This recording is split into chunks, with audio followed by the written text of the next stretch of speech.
Hi there, I'm Shiloh Miner, and I help women fix their marriages single-handedly. So if he doesn't want to go to therapy, he doesn't want to talk about it, that's okay. I can work with you and we can figure it out. And today I'm doing a question and answer for someone who asked the question, what do you do when your husband embarrasses you in social settings? So I'm going to read this question, then I'm going to break it down for you. So this is what she said. What do you do when your man, who is so confident in so many other ways, has some pretty clumsy conversational instincts and embarrasses you in professional settings? You know, with students and colleagues and stuff.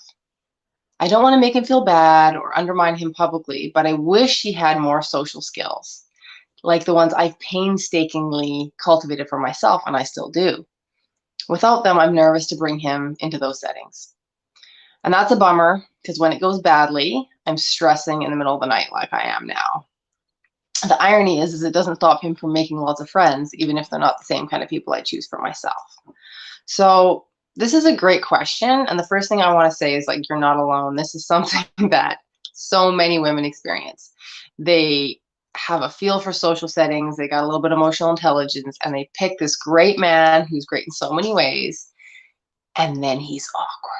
Oh my God. He said something that I wouldn't say. He did something in a way that I wouldn't do it. And it just sends us, like, it just feels like, oh, just stop it. You don't want to stop him from talking. Um, and I think this is a universal thing. Like, even a lot of my male clients, my friends, they say they just like talking to women better because it's easier to talk to women. And if you're in like a cold situation where they're strangers, women will keep things flowing and kind of know how to just soothe the anxiety around them. Whereas I found that a lot of times when men are nervous, they'll just talk more and longer, and they'll lose even more track of their audience and who's listening, who's not. So I just want to say this is a very common experience, and you're not alone. The second thing I heard in this is that you're not sharing the same values. Okay, so your value is, I need to come across smooth in these professional settings. Maybe you recognize for yourself that you were lacking some instincts, so you like cultivated those, you worked on them. This is something that you hold in very high importance because you're putting time and effort into pulling this off, into getting better. Meanwhile, he has done none of that. He might be totally unaware of his blind spots, and he still makes lots of friends. So he's like, there's no problem here, right? Like, he's not even noticing the gaffes he's making. And if he is, they haven't really gotten in the way of anything he wants or blocked him in any way. So really, you're having different values. And the reason it's important to recognize that is that you can't expect people to have the same values as you. Like, people only serve their own values. And even though you might be similar people, similar worldview, there's going to be some big differences. And here's one of them. The next is that when we get really embarrassed, like where we kind of want to die about what our husband says or does, it's because we are over-identifying with him. Like, we feel like his behavior reflects badly on us. And I know in a professional setting, if someone really, like, I don't know, does something awful, it might get you blacklisted. But most of the time, it's not as bad as we think it is. Like, it's just not the level of embarrassment or the level of social faux pas that he is doing is not nearly as bad as you think it is. And that's because you're hyper focused on it. He's your husband. You're in a social setting that you're a little bit anxious about because you're hyper aware of social dynamics because it's something you felt insecure about. So anytime he crosses the line, you're just like triggered into your own insecurities and your own fears about being rejected, not fitting in, somehow messing things up, right? But in reality, people can tell the difference between him and you. They don't go, oh, she's married to him. Oh my God, she must be a loser, right? Or maybe he does say something that ruffles some feathers and people go, like, whoa. But again, that's not you. They can see that you're a different person and that you have your own choices. You're going to be judged on your own merits. And we need to remember that over and over again as women, both with our husbands and with our children, because we want to over-identify with them. We want to feel like these people, not only should they not embarrass us, but really what that means is they should make decisions socially and act in the world exactly the way we would. Like, they should do it the same way. And if they don't do it the same way, they're doing it wrong, right? Because we know the right way, because we're inside our own heads. So we really want to pull that apart and recognize that, like, Yeah, he may have some poor instincts. His social skills might be a little lower than yours. Um, but that's where he's at. It's a blind spot. He's not gonna learn from criticism. You had the right idea by not criticizing or undermining him publicly. Like, you just wanna, even though it's painful, just like bite your lip. Like, don't say anything. Um, Even walk away if you have to. Like, let him have his own. If you just like can't tolerate it, just like I gotta go to the bathroom. Just like check out for a bit, because it's not your problem. Like, you're not his manager.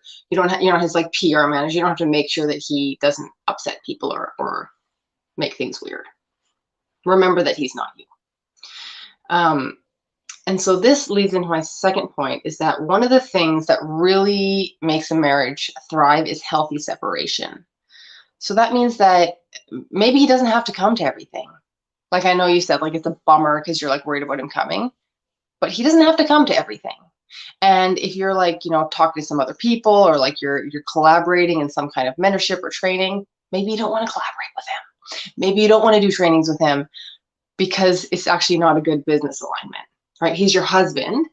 He doesn't have to be your best friend socially, like in the kind of bestie, girls bestie kind of way where you want to take them everywhere because they're seamless with you. You can go out and you always would kind of operate in the same way. And you don't have to take him to all the business stuff. And you don't have to say like, okay, you're embarrassing me, like you have to stay home. Like, don't say that. But you can remember that this is your life, right? Just the same way that he doesn't reflect badly on you, you don't have to invite him into all of your life. He doesn't have to be there for everything. And if there's something that, he does have to be at, you could leave a little early. You could just find ways to mitigate his presence at things where you are deeply invested, like at work, right? Like, this is your profession, this is your career, something that you rightfully get to have control over your image. You rightfully get to present yourself however you want, right? It's not like church or dinner with your parents where this is a social thing. He should be there, right? You should collaborate and be together on those things. So I would start considering the places where you have invited him in or allowed him in because you felt like that was like healthy relationship stuff or the right thing to do, or that he might be upset if you didn't invite him. And you don't always have to invite him. And he might not even be bothered because he has his own values. He has his own worldview. And unless you don't make a big thing about it, he might not even notice. And then the final thing, and this is your sort of long-term strategy because people often don't become aware of their blind spots quickly, is praise the things you like. Because he'll listen to that. That'll feel good for him. Whereas if you criticize him, he'll just shut down. So maybe you go out together and he, was a good listener, and you can say, hey, I saw you really like listening to that person. They were loving talking to you because you didn't interrupt them and you were giving such good feedback. That was awesome. Like, I was just really happy.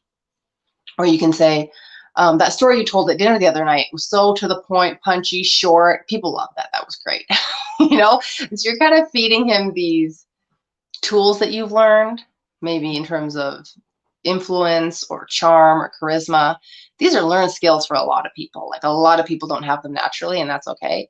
But you can affirm the places where he gets it right. And so that works for him, that he'll cultivate those deeper. And it also works for you because then you're focusing on what he's getting right. You're looking to catch him doing something that you love instead of cringing and waiting for him to get it wrong, because he's going to get it wrong eventually. Like, this is where the healthy separation comes in, is you know who he is, you know how he operates. If you don't want that to happen, then don't bring him, because it'll happen. Like, that's how he talks to people. So file this under the larger category of acceptance of your spouse, of being like, okay, this is their flaw. Now it's my job to just go, that's their flaw. I'm not going to coach them out of it. I'm not going to push them out of it or criticize them out of it. Those things don't work, and they definitely cause a lot of conflict in marriages. So I hope that helped you kind of get your head a little more perspective on why it can be so embarrassing when your spouse does things socially that you wouldn't do.